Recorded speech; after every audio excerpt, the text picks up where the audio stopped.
De fato que você pode perder o seu auxílio acidente por medida dessa MP 905? Pois é, meus amigos e minhas amigas, esse é mais um boletim informativo aqui do nosso canal Rumo ao Nada. Se por acaso você ainda não se inscreveu, inscreva-se e vá ativando o sininho das notificações. Olha, o auxílio acidente ele é concedido para as pessoas que tiveram um acidente de qualquer natureza, desde que esse acidente enseje em uma sequela permanente que limite a capacidade de labor do segurado. Esse benefício só é cessado, ó, gente, presta atenção, esse benefício só é cessado quando você se aposentar, é o que diz a lei, ou quando você vier a falecer, ou seja, óbito, entrar em óbito. E isso, gente, está muito claro, está previsto dentro da lei, está no parágrafo 1º da Lei de Benefício, da Lei 8.213/91, que é a lei que rege os benefícios da Previdência Social no Brasil. Olha, essa MP, gente, de 905, ela retirou o caráter definitivo do auxílio acidente. Agora, esse poderá ser cessado de acordo com a nova redação do parágrafo 1º do artigo 86 da Lei de Benefícios. Essa MP, essa medida provisória, diz que, caso haja modificação das condições que ensejaram o reconhecimento do benefício, este poderá ser cortado.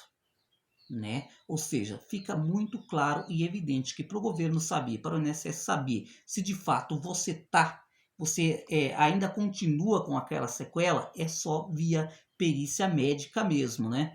Ocorre que acontecia muitos casos em que o segurado ficava por décadas recebendo o auxílio acidente e as condições já não eram as mesmas. O segurado poderia ter trocado de emprego em um que não tinha nada a ver com quem ensejou o auxílio acidente e ficava recebendo até se aposentar ou até ir a óbito. Lembrando, né, gente, que o auxílio acidente não te inibe você a trabalhar e nem a continuar contribuindo. A questão é que você tem que trabalhar na mesma área a qual você teve o acidente, que você ficou com essa sequela. Olha, como foi tirado o caráter permanente do auxílio-doença, o segurado poderá ser convocado até mesmo nesse novo pente fino para passar por uma perícia com o intuito de verificar se o benefício vai ser continuado ou não?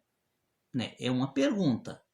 Com o intuito de dificultar o acesso do auxílio acidente, o governo está tentando impor um rol taxativo, hipótese de concessão do auxílio-doença. Né?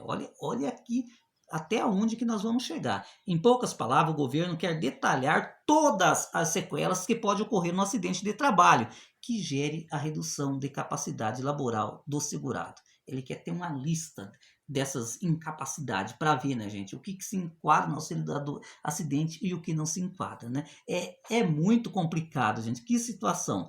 Mas essa atitude, lembrando, ela é questionável. Pois como que é que o governo vai categorizar, ou seja, fazer um catálogo de todo qualquer acidente que gera auxílio acidente?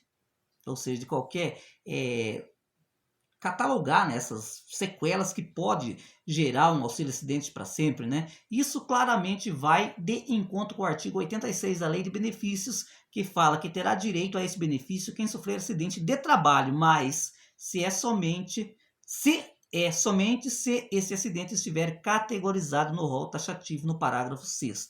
Né? Também temos que falar sobre aqueles segurados que usufruem o benefício do auxílio acidente antes da entrada dessa nova lei, né, gente? Porque, literalmente, a questão é que, se por acaso essa MP ela passar da maneira que está, auxílio acidente vai ser uma questão de luxo.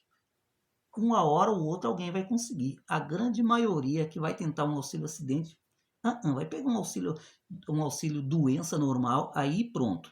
Olha, no direito previdenciário existe um princípio que chama-se tempus regit actum, ou seja, o tempo rege o ato. Gente, essa matéria está no Jornal Contábil, para você que quiser dar uma lida melhor, para você entender. Com essas alterações, entendemos que isso só vai se aplicar a quem tiver com base a data de concessão do auxílio acidente após essa medida provisória. Né? Ou seja, poderia de fato se enquadrar nessa nova, digamos, entre aspas, esse novo auxílio acidente só depois aqueles que precisarem do auxílio acidente depois, né, de aprovado a lei. Lembrando, gente, que o auxílio acidente, para ser mais específico para você que está no outro lado, não é que você liga lá para o INSS, alô, eu vou marcar um auxílio acidente para uma perícia para fazer o auxílio acidente. Não, não.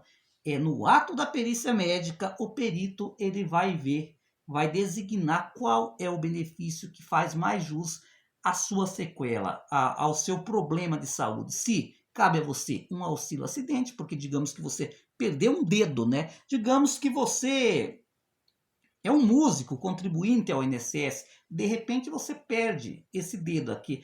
É óbvio que você vai ficar limitado, você não está inabilitado para o trabalho como um todo, mas para o teu trabalho você vai ter uma sequela que você vai perder desempenho, porque você vai ficar o quê? 3 dedos para você trabalhar, mas dá, mas não é igual, né? Ou seja, aí nesse caso enquadraria-se num auxílio acidente, mas quem vai dizer se é ou não é o perito, que ele pode te enquadrar num auxílio acidente, num auxílio doença comum ou dependendo a situação em que você estiver, numa aposentadoria por invalidez, né? E como vocês viram na matéria, talvez o que vai acontecer, pode acontecer do INSS querer saber, né, gente? Voltando ao caso do auxílio acidente, se de fato essa sequela a qual lhe deu o ensejo ao auxílio acidente melhorou ou não, isso só tem um jeito, gente.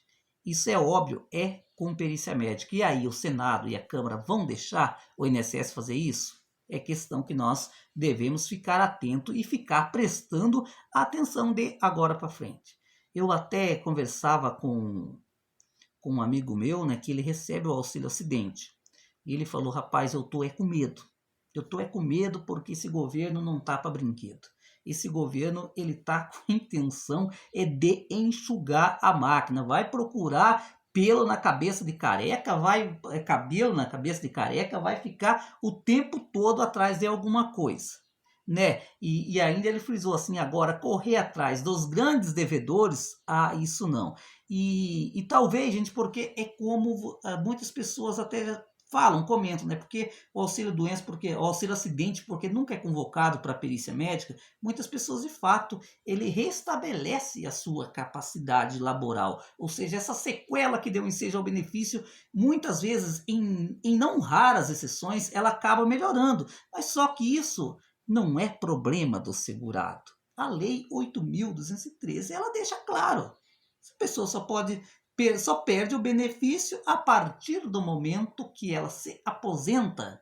Ou então, né, gente, depois que ela venha a falecer, né? E tem outro, mas só que já havia, se eu não me engano, na MP 871, já há uma mudança, né? Que se a pessoa quiser receber hoje uma aposentadoria normal também, né? E ela só estiver recebendo auxílio doença e não está trabalhando de carteira assinada, ela tem que pagar a Previdência Social, ou seja, vai ter que descontar a Previdência Social. Já havia tido essa mudança, né? No caso do auxílio acidente. Eu não sei informar para vocês que está acompanhando aqui o canal Rumo ao Nada quantas mil pessoas no Brasil recebe o auxílio acidente. Eu acredito que deve ser muito mais de 800 mil pessoas, né? Então, é bastante complicado, né? O governo ele não se contentou com o que foi aprovado na MP 871. Toda medida provisória que ele envia ao Congresso Nacional, sempre ele coloca um jabuti. Para quê?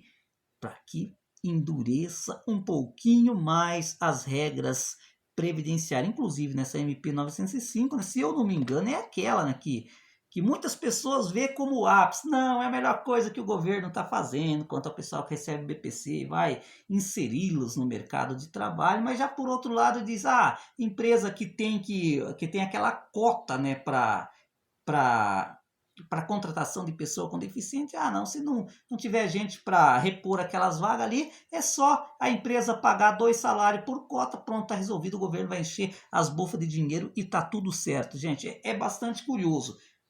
Sabe o que eu fico pensando, meus amigos, antes de encerrar o vídeo aqui, não sei se você concorda da minha opinião ou não, até que se você concorda ou não, também pode comentar aqui, é que nós precisamos urgentemente, o Senado, a Câmara, fazer uma lei para limitar a edição de medida provisória. Gente, não tem como ficar governando via medida provisória. Eu lembro que no mandato do ex-presidente Lula, era dessa maneira, gente. Aquele senador Arthur Vigílio lá do Amazonas, ele ex-senador, né? Eu lembro que ele não se conformava com isso, gente. Ele falou: não tem condição. Para que existe o legislativo se o governo quer governar via medida provisória, se todo mundo sabe que para editar uma medida provisória tem que ter urgência e relevância. E 99% das medidas provisórias que são editadas desde Lula, Dilma, Fernando Henrique, de todo o tempo que eu me lembro, não tem relevância e não tem urgência. Dá para esperar, sim, dá para ser aprovado no Congresso. E eles usam desse mecanismo, né? Porque a MP ela tem força de lei, ou seja, o presidente assinou ela já entra valendo. Digamos assim, se no MP fala assim, vamos dar conta aí vamos excluir do setor privado, aí, não, do setor público, 1.000 funcionários. Naturalmente já começa a fazer, né, essa desgraça. Ela tem força de lei automaticamente. Ela vale por 60 dias. E o pior, se ela não for aprovada na Câmara e no Senado em 60 dias, ela pode ser prorrogável por mais 60 dias, o que dá 120 dias, gente. São 4 meses. Em 4 meses o governo faz um estrago que você não tem tamanho. Inclusive, se você voltar atrás lá no pente fino do senhor Michel Temer, se você vê o maior estrago feito foi no tempo em que a MP estava em vigência, ainda não tinha virado lei, né? Você lembra que a primeira caducou, né? Só que daí depois o governo reeditou uma medida provisória um pouquinho diferente, né? E ainda, pior, porque nunca é melhor, sempre piora, e daí virou lei, né? Na época do Michel Temer. Mas é isso, gente. Então, se você recebe o auxílio acidente, você precisa ficar ligado, porque pode vir notícias não tão boas para você a partir de 2020. Eu vou ficando por aqui, um abraço e até a próxima.